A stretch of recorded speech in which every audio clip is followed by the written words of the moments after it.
And joining us now on the debate, Dennis DeRosier, founder of DeRosier Automotive Consultants. Dimitri Anastakis, professor of business history at Trent University. Sabrina Bond, MBA student at the Rotman School of Business at U of T. And Peter Fries, CEO and scientific director of the Auto 21 Network of Centers of Excellence. You are, as you are every Thursday, part of what we call Your Agenda. Fifth column blogger Mike Miner is hosting a live chat on our Inside Agenda blog at tvo.org/theagenda and on our Facebook page, that's facebook.com/theagenda. So send us your tweets as well at twitter.com, #YourAgenda. Jump in, we'll get your comments up on the screen throughout the broadcast. Meantime, welcome everybody, good to have you here. I want to share just some recent history and then some numbers with you folks, and then we're going to chat. Michael, if you would, let's bring these up. General Motors, we all remember, it's about a year and a half ago, troubled times for GM. They filed for bankruptcy back in June of '09. Then they received a $9.5 billion, some would call it subsidy, bailout package, aid, call it what you want, from the governments of Canada and Ontario. That was just north of the border. And then last month, what looked like some pretty good news, GM's IPO fetching $33 a share, the biggest one ever. Now, let's take a look at year-over-year sales in light vehicles comparing 2009 to 2010. And what are the results? Chrysler is up a lot, almost a third. Ford, up 20%. General Motors, off a bit. Honda, up a bit. Toyota, down quite substantially. Okay, let's just start here as we consider tonight whether or not the province of Ontario is making a bit of a comeback in the auto sector. Sabrina, why don't you go first? What do those numbers say to you? Well, I think the numbers are telling us, Steve, that the sector is starting to experience a bit of a recovery. Whether or not this is a structural-based recovery or whether this is a cyclical-based recovery booming off of the business cycle remains to be seen. But I think these numbers provide some insight into the fact that the economy itself is starting to stabilize in the United States. And this is probably some good news, given that we're still seeing some very weak numbers in terms of consumption and employment numbers in the U.S. Dimitri, how about it? Well, historically speaking, this is a good sign in terms of recovery. I would agree with Sabrina. We went through a pretty tough time in the last few years, and if you look at the big stretch of numbers going back to the 1980s and 1990s, we've had a pretty good run of sales, usually around 18 or 19 million sales in North America a year. We went down dramatically in the last couple of years, down to 10 or 11 million, and we're on our way back up. And there's a number of factors involved with that, as Sabrina said. You know, the economy is recovering slowly, and the auto industry is recovering slowly within that economy and is a leading factor to bring the economy forward. A lot of people are starting to buy cars again because they stayed away from car purchases in the last 2 or 3 years, and now we see some sort of good sign. There's a little bit of variation in the numbers. Chrysler's gone up, Ford has gone up, that's good for them. Toyota's gone down. A lot of this is perception. General Motors has gone down too. I think in part because they got rid of a number of their brands when they restructured as well. But overall, I do think it's a sign that we are on the road to recovery, slowly but surely. Let me follow up with you in this regard. When we talk about the auto business, we're talking about more than just assembling cars, right? What else are we talking big here? Time. Actually, the manufacturing side is the small part of the industry. We have about 60,000 parts jobs, maybe another 45,000 assembly jobs. We've got 400,000 to 500,000 jobs out there fixing vehicles. And we got another 140, 50,000 distributing and selling vehicles at car dealers. So add all that up, where are we close to like 750,000? Somewhere 700 to 800,000 jobs, direct jobs. Manufacturing's taken a hit, but that fixing of the vehicle side of the economy is booming along, you know. So there's still a lot of employment in the automotive sector. Got to sell cars, got to clean up the parts, got to get in accidents, got to fix the cars, got to buy new cars. That doesn't disappear. That all goes on. All right. Peter, come on in here. What do those numbers say to you? Well, as the others have said, it tells me that the economy is recovering. I'm not an economist, so I can't really say for sure how sustainable that recovery is. There are some signs that it's tapering off just in the last little while. But you know, I think everyone's hopeful that it signals a change of pace from where we've been for the last couple of years. And let me follow up with you on this, because as Dennis suggested, you know, making the cars is, you know, just one part of the business. That's just it's way one part. beyond that. And you represent not the guys who make the cars, but the other guys, right? Who do you represent? Well, the people that we work with, the companies that we work with, are car assemblers, the automakers themselves, but you know, through the entire spectrum of parts. You're researchers, designers, all of that as well. Right. Not just the people on the line. Oh, no, no. Generally speaking, it's the R&D people, the designers and so on, and the people who make the parts that go to the assembly line, and the people that make the materials that go to the parts makers that go to the assembly line. And how have they fared during the past couple of years? Oh, it's been very tough. The companies have had to basically decrease their whole cost structure from something that was based on 16 to 18 million units a year down to 9 or 10 million units a year. And that's been brutal. There have been huge layoffs and closings of facilities and scaling back of all kinds of activities. I remember at some point, it wasn't that long ago, where the Ontario government put out an announcement saying we are the #1 jurisdiction in all of North America for car manufacturing. How did we get there? We got there for a number of reasons. Historically speaking, we got there because we've had a very long series of policy initiatives that concentrated automotive in Ontario. We had tariffs in the 19th and early 20th century. We had the Auto Pact in the period after 1965. And we had a domestic market that eventually was integrated into a North American market. People found good reasons to build cars in Ontario. Historically, there was a low dollar. There was the advantages of a healthcare system that paid for the workers. There was good productivity, and we had access to the American market. In the 1980s, when the last great kind of decline in the auto industry occurred, Canada was a little bit protected by the Auto Pact, which forced the manufacturers to keep building in Ontario, mostly, as many cars as they sold in Canada. So when Michigan started to really get eroded in terms of its capacity, Ontario maintained a lot of that capacity, and that carried on forward into the 1990s and early 2000s. Okay. By 1999 and 2000, Ontario was building more cars than Michigan.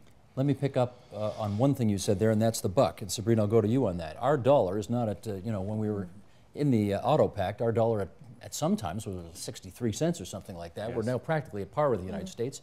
How's that having an impact on all of what we're talking about tonight? Well, for the auto sector, and pretty much for any sort of export-driven sector, obviously it carries very significant repercussions.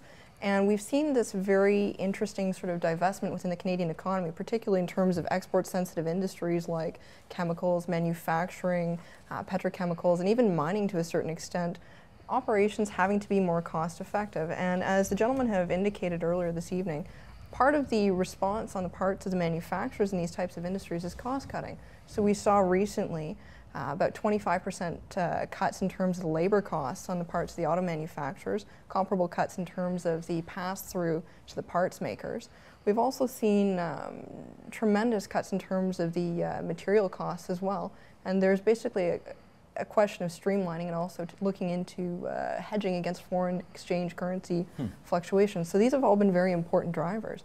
I mean, the type of industry that we have in Canada in a 68 cent or 70 cent dollar range versus the 99.5 cent dollar range that we have now, very different. We're seeing different types of shifts of capital across the industries.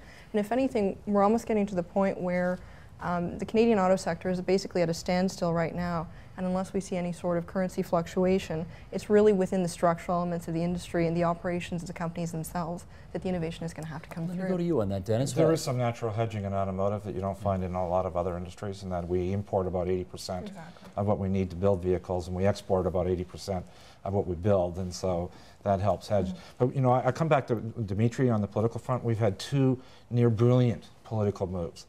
C.D. Howe puts the Auto Pact in place in 1965. Ed Lumley sits down with the Japanese in the early 80s and says, you will do this. And Lumley's responsible for 5 assembly plants in Canada today. Former industry minister Ed Lumley. Both of them brilliant moves, wonderful politicians to deal with this. And that gave us this base, and we're still building on that. You know, we've got a good share of the guys that you want to get. And there's very little vulnerability in our assembly plants. But Brian Mulrooney gave us the free trade agreement, and our auto industry has not got into the dumper since then. And in fact, if you look at the introduction of FTA and NAFTA, there was all this worry that the auto sector would collapse. The auto sector actually took off with FTA and NAFTA because of our natural competitive ability. So, but don't forget the political variables when you look at where we're at. Where we're in trouble is on our parts sector.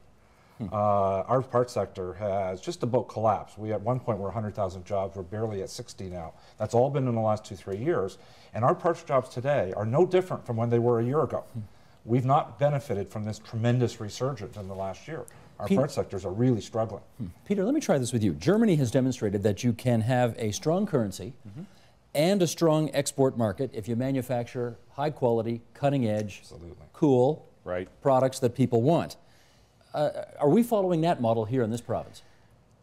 Well, certainly that's the model we should follow. I think to a certain extent we are, but I think we need to do a lot more. I mean, you know, what's the old saying? I've tried rich and I've tried poor. Rich is better. Rich is better. Yeah. And, you know, making cool products that people want to buy is better than making products that people don't want to buy. It's not a recipe for success. So the way for us forward, given that we're a relatively high cost jurisdiction and our currency is no longer favorable to exports, the way forward for us is to make better products more rapidly, control costs as much as we can, but our products have to be able to command a premium in the market, because to a certain extent they're going to have to charge a premium in the market. What does that mean, they have to be able to command a premium in the market? They have to be better. They have to be better. I mean, people perceive... They're not going to beat them on cheap. We're not going to cheap our way out of this. Right. And frankly, I don't think any of us want to live in a country where people have to do that. Right. Sabrina? Yeah. If you look at the different types of affordability across Canada and the US, we're seeing very similar product lineups, right? It's not like there's any sort of strong brand differentiation across the major manufacturers in Canada and the US. So a lot of what it comes down to has to be how are you geographically positioned relative to your customer base. And that's been the linchpin of the Canadian and the US auto manufacturing business model for the last 20 or 30 years. It's co-locating your plants near your parts manufacturers and near where your customers are. One thing that I find kind of troubling though, when I look at the numbers in terms of value added per employee in the parts sector versus the vehicle sector, is that our vehicle sector is tremendously more productive. For every dollar of value that you have, or sorry, for every dollar of wages that you pay for a vehicle's assembler worker, you get about $9.30 of real economic value out of them. Contrast that though with your parts manufacturers, and $1 of employee time in the parts makers generates only $4.20 of value added. So that's a ratio of nearly 2.8 to 1 in terms of the value. But the problem that we're seeing in terms of the model and in terms of the products is that the tendency of American consumers to hold on to their vehicles for longer is growing. So even though the emerging market, that might be a comparative advantage in terms of what consumers want is really parts and aftermarket work and basically repairs, we don't have a competitive advantage in that. Are you on side with that, Dimitri? Well, the difficulty about following that kind of strategy where you're trying to get the premium brand, get the premium product, is that in Ontario, we don't own any of the car companies. They're not headquartered here, so we don't make the decisions for where this production is going to happen. And you can't pursue a strategy like that unless you've actually got the ultimate decision-making ability. Well, wait a sec. Our governments own these car companies now. Well, they own these car companies. Two of them, right. Two of them. Two of the bigger ones. They own a percentage of them, a small percentage of them, and like any shareholder, they're not management. They're a shareholder, and the headquarters of these companies are not in this country. They're in Detroit. And, you know, this has a real impact on the kind of production that we do in Ontario. And it goes back to the point that Dennis made about Ed Lumley. I mean, he forced his way through public policy, forced the Japanese to come to Ontario. I call it the Yokohama squeeze, because what he did was the Japanese were importing lots of cars into Canada in the 1980s, but they weren't building any cars in Canada in the 1980s. And Ed Lumley simply said, okay, well, we're going to slow down all those cars coming through customs. Instead of inspecting 1 out of every 10 or 15 cars, we're going to inspect every single car that comes down the pipe. And this prompted the Japanese to realize these guys are playing hardball when it comes to the public policy side. We're going to have to, at some point, start building our cars in Canada to satisfy their needs. Now, let me pick up on that with you, Dennis, and domestic politics. How much concern is there in the provincial auto sector that America, you know, the U.S. government is a major shareholder of two of these car companies now, that they're going to implement some kind of America First policy, and when push comes to shove and plants have to be closed down, it's not going to be American plants that are closed first, it's going to be ours that are closed first. I think you started in your first slide, and the numbers are $10 billion almost of Ontario federal government. Why did we think we did that? The politicians were terrified that we would be part of old GM or old Chrysler, and we would lose everything we had. And so another good move on their part. You can question the economics of it. But pay to play. But you have to pay to play. And they went in and they did it, and now we're equal partners. And you know, very early we talked about cyclical versus structural. Structurally, Canada has never taken a hit on the assembly side. It didn't matter a year and a half ago when we were absolutely in the toilet, we had 15, 16% of production. 5 years earlier when we were flying high, we had 15, 16. Today, we're at 17% of production. So structurally, our share has held up through the best of times and the worst of times. Cyclically, it goes up and down. You know, we're going to buy 7, 8 million fewer vehicles this year than virtually every year the last decade, and so we're going to have a lot fewer jobs. But you know, as Dimitri has said, his history says that comes back at some point. It may take longer. We can debate that. But when it comes back cyclically, Canada is very well positioned on the assembly side of the industry. It isn't on the parts side. Sabrina. Ironically, too, looking at how the government ownership has come out to play, especially in the post-GM IPO era, it's interesting. Canada's actually disproportionately weighted in terms of the decision-making of the board of directors. If you look at the distribution of the ownership prior to November 18th's IPO, the U.S. government held 61% of the ownership, and the Canadian government held about 11.7%. Following it, the U.S. government's in the 30 to 40% range, whereas Canada's at 9.7%. So we're technically punching above our weight in terms of government relative contributions. How did that happen? That ended up happening because there were certain stipulations around the quantities of shares that could be divested at different times. And the Canadian government, as far as I recall, I'm not a legal expert in this, so you may get legal experts calling in on this, but as I understand, it had different types of preferential shares that it was to be acquiring. Okay, all right. But also all those smart political moves that Dimitri talked about led to Chrysler having more than 20% of their capacity in Canada. General Motors at one point having just over 20% and Ford in the mid-teens. And so since we were really well above our weight from a capacity point of view, we ended up above our weight from shares and from bailout money and our power in the system. Yeah, but don't think that it's all legal framework that's dictating these different moves. It's really economics that are underpinning it. If you look at the share valuations in the U.S. government needs about $50 some odd, about $51 to be able to recoup its costs. But in Canada, if we even want to break in relative to inflation, we're looking somewhere closer to about the $64 range if we want to basically achieve the risk-free rate. Peter, let me go to you on this. Tennessee wants to eat our lunch, right? Tennessee wants to become the #1 automaker by the year 2018. And earlier this year, they beat out the province of Ontario for a new VW assembly plant. I guess partially because the American government got in there and gave them a heck of a nice subsidy, and so they got it and Ontario did not. Are we in a situation now where, you know, the latest government war is my subsidy's bigger than yours, and that's the only way to win in this game? Well, I don't think, yeah, I think we are, and I don't think that it's necessarily a recent thing.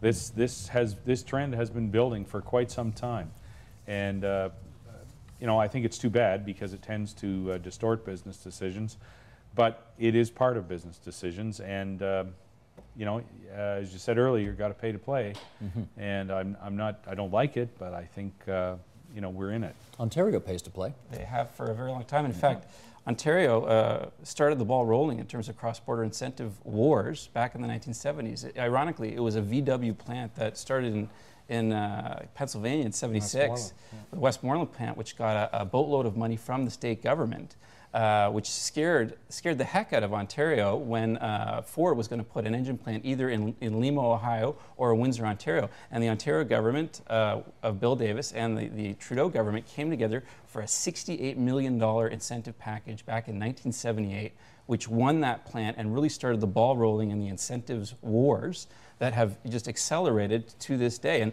And another irony of the situation was that right after that happened, both the Canadian government and the American government got together and they tried to figure out a way to stop incentives.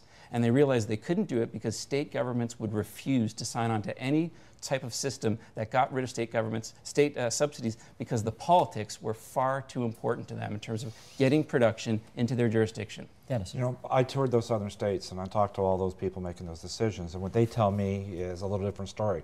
They said we had no choice but do those incentives because we can't compete with Ontario, which comes back to Sabina's point. Now, they may have done a lot more than they needed, and so it comes in a tit for tat. But Ontario is still, to this day, one of the best jurisdictions in North America to build vehicles, and one of the top half a dozen in the world. We have workforce, we have access to markets. We have OHIP. We have OHIP, healthcare, on and on and on. So. Yeah, I'm not saying that you know, Ontario that was the only thing they had going. They had lots of other structural advantages too. But Ontario did play a role in starting that pay pay-to-play kind of mantra. Peter? Yeah, and but it just points out the other thing that people have come to learn about the auto industry, that the jobs are great. You know, these are premium jobs that people really want. The southern states want them, we want them, Quebec wants them. Who wouldn't? You know, they pay very well. Good benefits. Good benefits, you know, steady work for a long period of time, notwithstanding the recent difficulties. And so these are jobs that every jurisdiction in the world goes after. You know, the two most expensive things a person buys in their life are a house and a car. And when you buy a house, the investment largely stays where the house is, for the most part. The car, when you buy a car, the money that you pay for it largely goes back to where the car was built. Sabrina, let me ask you this. I don't know if you've done any studies at the Rotman School on this, but you know, subsidies are neutral, right? There's good subsidies and there's bad subsidies. Depends on whether it's lump sum or not. Well, this is what I'm wondering. I mean, the subsidies that the Ontario taxpayer is putting forward, the hundreds of millions of dollars that they have spent subsidizing an auto industry here so that it will either come here from somewhere else or stay here, can you tell if that's money well spent? Well, I can give you a couple of little metrics just off the top of my head. Conventionally, if you look at return on investment and return on an equity, so return on equity being the percentage of returns that you get on every dollar of investment, typically the economic average for return on equity in the general economy is about 14.3%. For the automotive sector, it's only 11.7%. So if you look at it on basically a net present value basis, if you're looking at the sum of all the future cash flows of these different projects and you're saying which ones are going to yield the most for the investor, in this case the taxpayer if you're paying with public funds, this isn't necessarily a winner. This is technically on the losing side of the economic average. So why are our governments, I mean, regardless of what stripe, why are they, you know, running hand over fist to try to give money to this industry? Well, I think a lot of what it comes down to is the fact that these are also union jobs, so they're very much caught up in the public eye. One thing that you'll tend to see in terms of discrepancy in the media is that we often hear about direct and indirect jobs employed within the automotive sector. But if you actually go to the data and if you actually look at the GDP contributions of the automotive sector to Canadian GDP, it's only about 1.3%. And if you look at the employment contributions to total Canadian employment, if you look at the Labour Force survey numbers, it's only about 0.8%. So this is technically a very small sector in terms of contributions to the economy, but it receives a lot of play because it's a large contributor to Ontario exports. Peter, you want in on this? Well, the other thing that makes Ontario a competitive jurisdiction for this is our R&D capabilities, and those have built very strongly in the last 10 or 12 years. And so, you know, I think that's another reason why the government wants to protect this investment. That they want to keep the industry because they've invested heavily in building R&D capacity, and that the industry and the R&D capacity kind of go together. So I think it's important that we keep our eye on the future in terms of innovation and making sure that the jobs stay here as much as we can. Dennis? It's simpler than all of this. Go ahead. 150,000 manufacturing jobs in Ontario making cars and parts. Find a politician that will walk from those jobs. Not walk from those Political. jobs, but put it this way: if you've got $1 billion to subsidize a business, you obviously want as many, you know, good-paying jobs as you can coming But back every for that single much money. job that GM and Chrysler had in Canada were on the table with these last bailouts. Every single one would have been pulled. If they had ended up in old Chrysler, old GM, they were gone. And all of the supplier jobs, we would have lost Magna, we would have lost Woodbridge Foam, we would have, you know, go down the list of suppliers. And so you play. Simple as that. Does it make sense or doesn't make sense? You can go through all these arguments and get into the high-end math. Probably not. Well, Dennis knows better than anyone else. Every assembly job represents a number of jobs attached to that assembly job, and those are voters.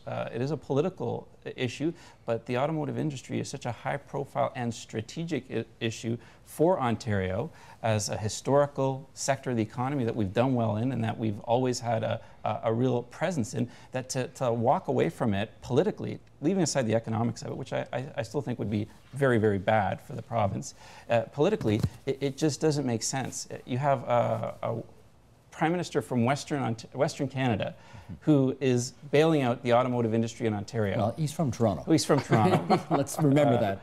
He was born and raised in Toronto. Yes, he was. But you know, there's a political understanding that the Ontario auto industry is so significant for the province that you can't just walk away from it.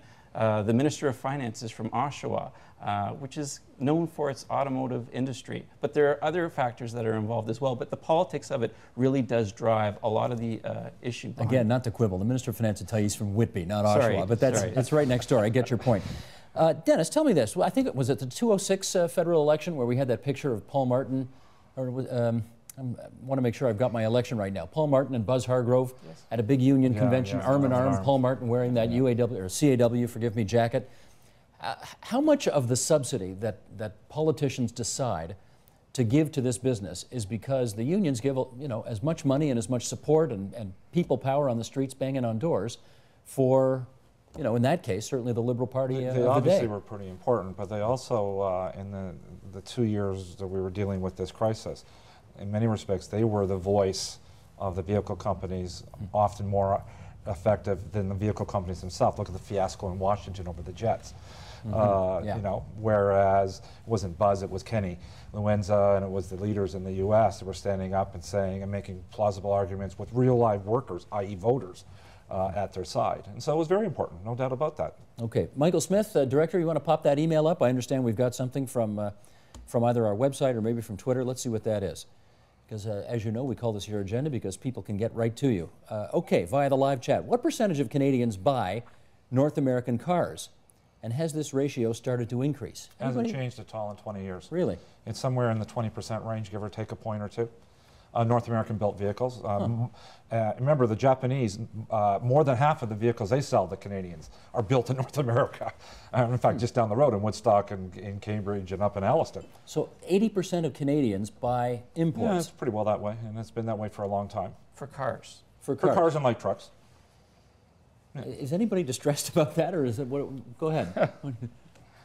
So no, Dennis knows the sales figures better than I do. We're going to have a globalization in our industry. We can't get rid of it, and we're going to have global content. And at one point, it actually gotten higher in the early 70s. It was up to about 30% import content, but it dropped down into the teens when all these plants came in from the Hondas and the Toyotas. But right now, it's stabilized somewhere. And we look at it from the other end, is what percent is built in North America rather than what percent is imported. And it's give or take around 80%, holding up quite nicely. What do you think? Well, it's not surprising given the business model, right? I mean, the sense of the product is that it's a very expensive product to transport, and it's really a question of geography, right? At the end of the day, you're going to be buying what's produced near you. Yeah, sorry, I want to make sure we're saying the same thing here. I think what Dennis is saying is that about 80% of the vehicles sold in Canada are made in North America. Yeah. That's correct. That's exactly what I'm saying. Yeah. Oh, I thought it was. Yeah, I think you had it backwards. 80% are built in North America. Yeah. You know what I heard was exactly the opposite. Yeah, it's a leakage of about 20%. Sorry. So 80% of what we buy in this country is made on the North American continent. North America. Yes. Okay. Absolutely. Yes. By whatever company. I'm glad you clarified that because I thought he meant 20%. No, I thought you had heard it wrong. And also important to that is that about 90 to 95% of those vehicles have North American parts in them. Not necessarily Canadian parts, but it's North American content as well. But there's a difference between domestic and foreign nameplates. In that case, I think it's probably 50. It's less than 50 now for. On the import nameplates, they build about 60% of what they sell in North America. GM, Ford, and Chrysler are still up in the 95+% range. They have a little bit of import. How am I doing on time here? What do we got? 4 minutes left. Let's talk about the environment and tech change right now. Peter, to you first. Are we on the cusp of a technological revolution where we are going to start to buy cars that are just, way more environmentally friendly than what we've got now? Well, okay. I think the first thing to understand is that given the scale of the auto industry and the kinds of investments required to make changes of that type, there isn't going to be a revolution. There's going to be an evolution. Okay. This will take place over a number of years. But yes, I think that we are changing significantly the types of vehicles that are being built and marketed. Like how close are we to a zero-emission car that most people are going to drive?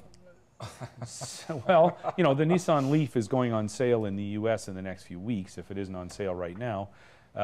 You could call that a zero-emission car to a certain extent, except you have to account for where did the electricity come from to charge the battery. Sure. And then you should really look at the total life cycle of the car, what's it going to take to recycle the vehicle. Because it might have been a coal-fired generating station that... Well, exactly, but also the battery content of the car has to be accounted for in terms In of... our industry, all roads lead to ZEV vehicles, zero-emission vehicles. Yeah. It's a case of there's dozens of roads that need to be explored. Every one of them takes billions and billions of dollars of Peter's friends in the intellectual community to develop. And the length of that journey is a long time. We're probably looking at, let's call it 50% of the vehicles are electric or ZEVs, 50 years? Yeah. 50 years. Yeah. Probably. Yeah. Because what? Consumers don't care about whether they drive ZEVs? No, they won't. They wouldn't be able to afford them. They can't afford them. The price Yeah. will still be too high. It's simply a matter of the technological viability, right? Getting from the prototype stage to the actual commercializable stage is a very long gap, and I'm sure Peter could tell us a lot about that. One thing, though, that he's, I think, very correct on is that change within the industry isn't necessarily going to be disruptive. It's not going to be complete change to the paradigm of what a vehicle is, but it's going to be this incremental erosion. And this is being facilitated by the fact that the vehicle manufacturers themselves are in fact decreasing the product life cycle of a given product from about 5 years, a decade ago, to about 18 months now. And then, Dimitri, for you, is this province, given where its investments are, well positioned, whatever that evolution is, to take advantage? Well, this is the call of the 21st century for the Ontario automotive industry, whether or not we're going to be able to get those product mandates that are going to be the next generation of vehicles that supposedly everyone's talking about. I think that's still far in the future. When the large-scale production of these vehicles happens, I don't think we have to worry about it right now. I think we have other things to worry about. Maintaining our industry is not going to depend on the next great wave of technology. So when you say far in the future, you're talking half a century. I'm talking decisions for products will probably be made in the next 10, 15 years, perhaps. But it doesn't mean that we should walk away from the industry. We should maintain our presence in the industry. Hopefully, we're going to be able to get some of those products being built here. Gotcha. Professor, you get the last word tonight. Can I thank Dennis DeRosier from DeRosier Automotive Consultants, Sabrina Bond, MBA student at the Rotman School of Business at the University of Toronto. Nice to have you. You've been here many times. Your first time. Nicely done. Thank you for being here. Peter Fries from Auto 21 and Dimitri Anastakis from Trent University. Appreciate you two being here tonight as well.